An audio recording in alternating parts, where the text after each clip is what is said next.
Hello everyone, welcome back to a new tutorial. This tutorial is about the plant defenses against pathogens. So, by the end of this tutorial, you guys will be able to explain the physical and chemical defenses used by the plants against pathogens. So let's guys begin with the physical defense. One of the notable ways of physical or mechanical defenses used by the plants is the production of callus polysaccharide. Within minutes of an attack, callus is synthesized and deposited between the cell walls and the cell membrane in cells next to the infected cells.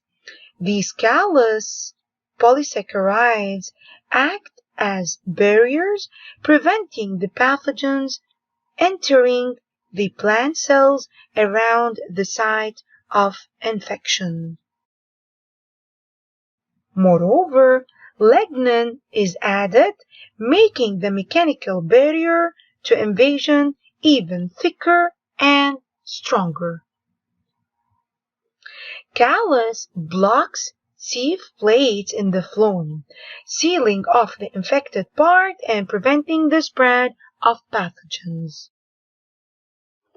On the other hand, the plants can also produce certain chemicals in order to defend themselves. These plant defensive chemicals can act as insect repellents. For example, the pine resin, which is secreted from the lemongrass, acts as a repellent to the insects.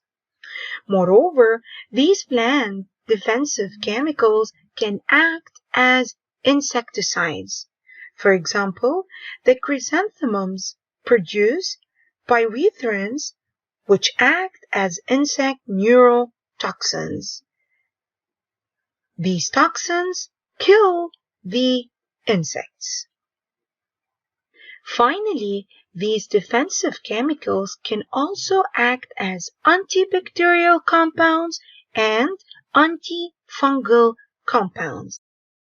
An example to this is the phenol, which is produced by the cotton trees.